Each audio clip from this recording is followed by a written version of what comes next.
Bienvenido al curso de Neurociencia aplicada al aprendizaje, parte 1, Fundamentos. Enseñar sin saber cómo funciona el cerebro es como querer diseñar un guante sin nunca haber visto una mano, nos dice Leslie Hart, investigadora de neurociencia aplicada al aprendizaje. Por eso vamos a comenzar con este gran desconocido llamado cerebro. El cerebro es básicamente una máquina predictiva encaminada a reducir la incertidumbre que nos produce el entorno. Su función básica ha sido y va a seguir siendo proporcionar una mayor probabilidad de supervivencia. El cerebro representa el 2% del peso corporal, pero utiliza el 20% de la energía que consumimos. Para una persona de 70 kilos, el cerebro tiene aproximadamente 1.4 kilogramos. Es un 73% agua y solo deshidratarse en un 2% hace que sea difícil cumplir con tareas que requieren atención, habilidades psicomotoras y de memoria a corto plazo. Si se le retirara toda el agua al cerebro, tendríamos que cerca del 60% del peso que queda es grasa. Para mantener la habilidad del desempeño es importante consumir grasas, específicamente ácidos grasos del tipo omega 3. Dos temas cruciales que vamos a necesitar tocar con el cerebro son la neuroplasticidad y la epigenética. El cerebro está organizado en lóbulos. El lóbulo frontal es importante para las funciones cognitivas y el control de la actividad o el movimiento voluntario. En el córtex de esta área del cerebro se lleva a cabo los procesos de razonamiento. El lóbulo parietal procesa información relacionada con temperatura, gusto, tacto. Y básicamente tenemos que con el lóbulo parietal sentimos. El lóbulo temporal procesa los recuerdos y los integra con las sensaciones del gusto, oído, vista y tacto. Allí se aloja especialmente lo que tiene que ver con el oído. El lóbulo occipital es el responsable de la visión. Y dentro del cerebro vamos a tener que adentrarnos en lo que es el sistema límbico. El sistema límbico es una estructura cerebral que regula las respuestas fisiológicas frente a determinados estímulos. En él se encuentran los instintos humanos, la memoria involuntaria, el hambre, la atención, los instintos sexuales. Las emociones también se alojan allí, la alegría, la ira, el miedo, el desagrado, la tristeza y la sorpresa. Es muy importante conocer cómo funciona el sistema límbico para entender cómo aprende el ser humano. También encontramos allí los rasgos de personalidad y de conducta, y de las partes por las que está conformado el sistema límbico nos es más importante el tálamo, el hipocampo y la amígdala cerebral.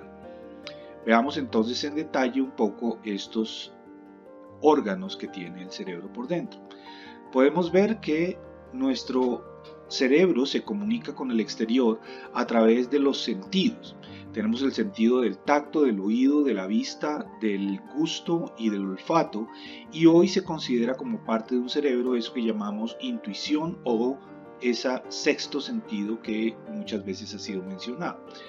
Pero de todo esto sabemos que cuando el cuerpo es estimulado, los estímulos que llegan desde el sistema nervioso periférico pasan por el sistema nervioso central, que es nuestra columna vertebral, hacia el cerebro y llegan al cerebro a través del tallo cerebral, que es la vía básica por la cual llegan todos los estímulos hasta el cerebro. Una vez llega al cerebro el estímulo, inmediatamente entramos al sistema límbico y de allí tenemos tres organelos que nos interesan especialmente. Ellos son el tálamo, el hipocampo y la amígdala. Por eso nos vamos a concentrar en esos tres. En cuanto al tálamo, tenemos que es un órgano que mide aproximadamente 6 por 4 centímetros, es decir, es bastante pequeño y es como una estación de relevo de electricidad. Todas las señales aferentes, es decir, las que vienen de fuera, llegan hasta el tálamo y este las organiza para analizarlas y las envía primero a la amígdala y luego a diferentes estructuras o áreas del cerebro. También al final está la amígdala. La amígdala es un pequeño órgano que mide aproximadamente 1 centímetro por 0,6 centímetros, no más grande que una arveja común. La amígdala funciona desde que nacemos, desde los 0 años comienza a funcionar y es el campo de memoria emocional, recibe las señales aferentes y las cataloga y almacena emocionalmente como positivas o placenteras o negativas o de amenaza, y de allí las envía la información al tálamo y al hipocampo. En cuanto al hipocampo, este órgano, que mide aproximadamente 6 centímetros por 1, funciona desde aproximadamente los 3 años. Por eso los recuerdos que tenemos de antes de los 3 años son generalmente recuerdos emocionales y no tienen racionalidad. Este órgano del hipocampo es el campo de memoria contextual racional. Recibe las señales aferentes que vienen de la amígdala y del tálamo y las almacena selectivamente de acuerdo con la importancia que la señal trae. Esa información del hipocampo la devuelve al tálamo y con él también se comunica al resto del cerebro. Veamos entonces cómo es el flujo de la información. La información es captada por el sistema nervioso periférico, nuestras manos, nuestros ojos, nuestro olfato. Es enviada al sistema nervioso central, que sube por nuestra columna, pasa por el tallo cerebral y llega a la zona del tálamo. En el tálamo se produce una señal fuerte que es para que la amígdala defina algunas cosas, y se produce una señal débil que va al hipocampo y otra débil que va a la corteza cerebral específica. En la amígdala procesa y clasifica desde el punto de vista de las emociones lo que está recibiendo, y de allí envía esta información al hipocampo para que almacene y contraste posteriormente. El hipocampo regresa a través del tálamo y mucha de esa información que se almacena en el hipocampo de manera temporal va a alojarse de manera permanente en la corteza cerebral en áreas específicas de funcionamiento.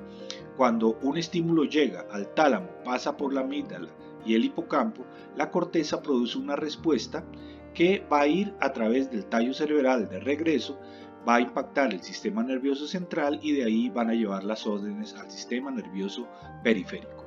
Por eso es tan importante en el aprendizaje tener en cuenta la función de la amígdala y del hipocampo dentro del proceso.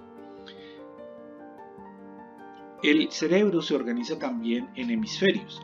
Cada uno de los hemisferios tiene una especialidad. Tenemos conocido que el hemisferio izquierdo tiene que ver más con lo analítico y lo aritmético, y el derecho tiene que ver más con las sensaciones, habilidades y otros elementos.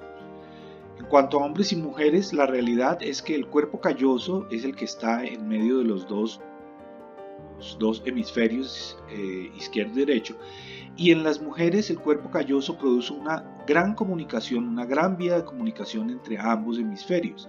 Por eso, al pensar y al interactuar entre ellos, se produce el comportamiento femenino de una manera diferente del masculino. No es que el masculino utilice solamente el izquierdo, es que la conectividad del izquierdo con el derecho en el masculino es mucho menor que el que tienen las mujeres, y por eso el procesamiento emocional de las mujeres es muchísimo más profundo que el de los hombres.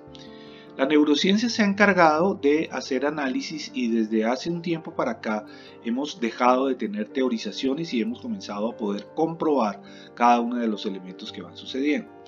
Tenemos, por ejemplo, que comenzamos con los rayos X, luego pasamos a los electroencefalogramas, y hoy día lo que estamos viendo es que se puede captar la actividad cerebral con elementos tan simplificados como estas diademas que registran la actividad cerebral en cualquier momento.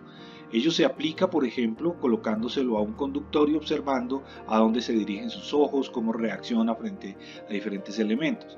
También se utiliza mucho en la parte del neuromarketing, entendiendo cómo funciona el cerebro y cómo se estimula frente a ciertos elementos visuales. Y también hay una gran investigación alrededor de cómo aprende el cerebro desde esta perspectiva. ¿Qué es la neurociencia entonces? Es el estudio biológico del cerebro que va desde lo molecular hasta lo conductual y cognitivo, y tiene diferentes niveles. Aquí vamos a enfocarnos en el ensamble de redes pequeñas y grandes, ensambles grandes como la corteza cerebral, y luego de eso veremos las redes neuronales, que son las que dan origen al conocimiento interior. Esto se ha venido combinando con la psicología y se ha creado la neurociencia cognitiva, que permite comprender muy bien cómo funciona el aprendizaje en el ser humano. Muy bien, entonces queremos plantearte 3 preguntas para que tú puedas comenzar a responder con estos elementos de la neurociencia aplicada al aprendizaje. Por favor, responde las preguntas y luego puedes pasar a la siguiente etapa.